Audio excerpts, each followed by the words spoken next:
Strange New Worlds, Season 2, Episode 5, Charades, was a really, it was a really good show. I really did enjoy that episode. It really had to do a lot with Spock and the problems that he has to deal with his emotions, but it also has to do with Nurse Chapel and her emotions, her feelings towards Spock. And when a major medical issue happens to Spock, she has to learn how to balance the two out, and Spock has to learn how to adapt to his new situation. The Enterprise is heading for the Vulcan system, where it's going to do a survey of one of its moons, where a species once existed thousands of years ago.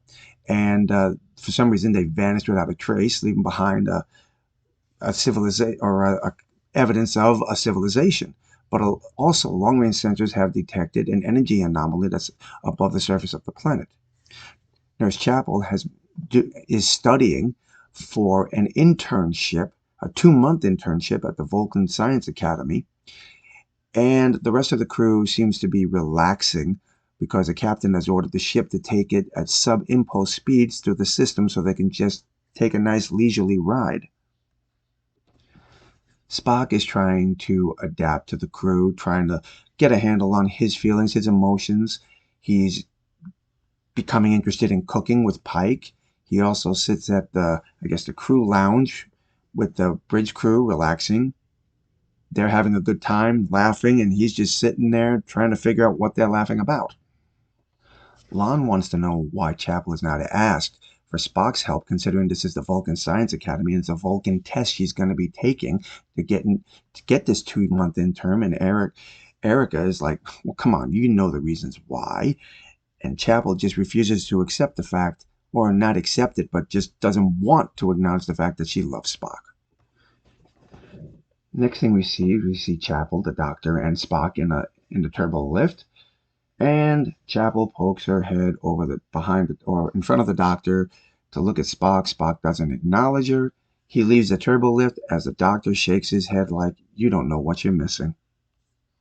So it turns out that when Spock arrives at Vulcan, T'Pring will be there waiting for him and has dropped a bomb on him, really. I mean, apparently they are going to perform the Vulcan engagement ceremony, which is being pushed by T'Pring's mother, who is quite the bee. I mean, she's also a bit of a racist. Spock and Chapel take a shuttle to do a orbital survey of the moon when they encounter an energy anomaly. The radiation from the anomaly has damaged their navigation system. They can't get away from the thing, and they wind up going right through it. The next thing we see is Spock in the sickbay with everyone looking over him. It turns out that the shuttle had crashed on the planet, and somehow they wound up back on the Enterprise. And Spock has some new changes to deal with. He has become fully human. After an inspection of the shuttle, they discover an alien object on one of the chairs that Uhura has determined as a calling card of sorts, and she is able to use it to contact the aliens that altered Spock. The alien, who calls herself Yellow, has informed them that the aliens and their temporal anomaly were the reasons that the Spock and Chapel crashed, and they felt guilty about it, and they believed it was necessary to repair the damage that they have caused. But when it came to Spock, they got confused, because with Chapel, they saw one pattern, one humanoid, a human, whereas Spock, they saw a mix. They saw Spock as a Vulcan and a human, and they decided to just make them equal. So Spock became fully human. And the weirdest part about this scene right here is they basically said, well, the transaction is completed and there's nothing else to discuss. Now that Spock is human, he's discovering some very interesting things about himself that he never knew, like his infatuation for bacon and what looks to be the beginnings of an alcohol problem. And then there's that nasty temper he has discovered about himself, all over one of the other officers during a briefing, leaving crumbs and a coffee cup on the table. Just totally blew him up. Meanwhile, Nurse Chapel has become quite frustrated at the fact that she can't figure out how to help Spock. She's tried every method that the doctor knows and even a few that she knows, and nothing seems to be working. And she's come to the conclusion that the only way that she's going to save Spock is to contact the aliens. But before all that can happen, she's got to do her little interview for her internship at the Vulcan Science Academy, which does not go well.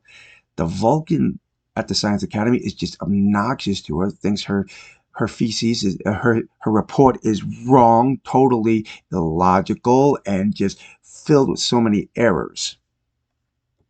When Spock meets up with Chapel in the corridor, he tries to calm her down, make her feel better. He even tries to give her a hug. Actually, he does give her a hug, but he also says, Vulcans be jerks sometimes. Spock's mother beams aboard to inform him that the ceremony, or the Vulcan engagement ritual, has customs that he has got to know and learn, and he's not taking it well.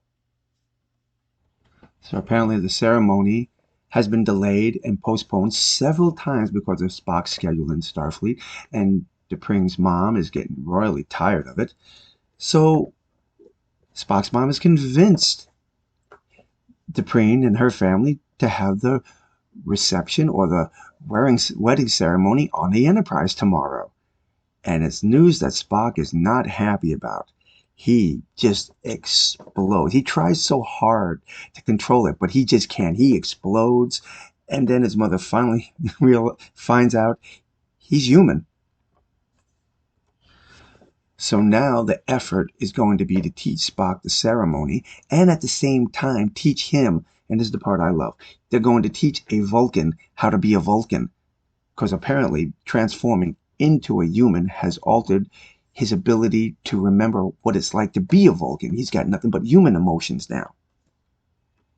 Teaching Spock how to make the ceremonial tea, and also to grab the pot, which for Vulcans is not a problem, but for a human, that's burning his hands.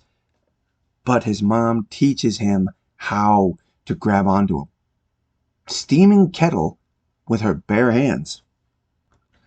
Also pretending to learn how to do the Vulcan mind meld. Everyone agrees it ain't working. They're going to have to figure something else out here, because he doesn't know how to pass for a Vulcan. He's not a good liar. T'Pring comes aboard without her mom and dad. Basically, she needed to get away from them. She's been driving them crazy. They have been driving her crazy for the past 2 days over this ceremony, and the fact that her family hates Spock's family.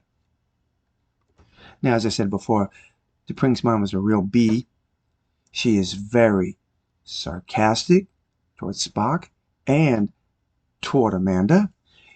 And she also has no problems with shoving customs down their throats. Even her husband, who is very relaxed and excited about the fact that Pike has created this fantastic Vulcan dish, and he takes a bite of it. To me, he showed emotion. But the minute his wife saw it, he just got right back in line. Oh, that's terrible. That's terrible. She really knows how to tighten the reins in that family. So Chapel has discovered that she's got less than 24 hours to reverse the damage that's been done to Spock. Otherwise, he will permanently remain human. So she goes to Uhura and Erica to see if they will help her go back to the aliens, go back to that anomaly, and see if they can convince the aliens to help her. They fly through the vortex and wind up in an alternate reality, which from the image here, it almost looks like they're tripping out on something. They encounter an alien similar to the one they saw on the bridge, but this one's name is Blue. And she's not really able to help them, so Chapel says, "Can I speak to Yellow, please?" She convinces the alien, or convinces Yellow, to reverse what they did to Spock, tries to make him understand that Spock is Spock. He's who he is because he's a different race from what they are. and that she really, really cares about him and wants him back the way he was. Even if that means as emotional and as open as Spock is now, he won't be the same anymore. But the alien asks this question, or rather says, this will answer the question. We want to, apparently Spock had moved the shields that were protecting him over to Chapel to reinforce her shield protection. So that just totally blew Chapel away. You mean he cared that much about me to take the shield protection away from him? With the medicine in hand, Chapel returns and injects Spock. But before doing so, she just explains to him how much she cares about him. But before he can say what he wants to say, he injects him, but also informs him that while his Vulcan traits may come back, his body features, it may take several hours for that to return to normal. Now, the one thing I forgot to mention before was the fact that during the ceremony, as I said to you before, they tried to make Spock look like he was doing a mind meld with his mother so they could retrieve a memory that was just supposed to be an act. But once Spock got his Vulcan abilities back, he was able to do a mind meld with his mom and discovered a lot of things that he never knew. And honestly, it's also because of D'Pring's mom that he finds out how much of a racist society the Vulcans were to his mother. She had no one to talk to while she was raising Spock. Her biggest joy apparently in raising Spock was one time when he was a little boy, when the Vulcan boys accepted him and let him play with them. And D'Pring has had enough of her mom's sarcasm and anger towards Spock and his family. She basically tells him, your criticism is not needed here. Just, they've completed the ceremony. It's over. We're going to get married.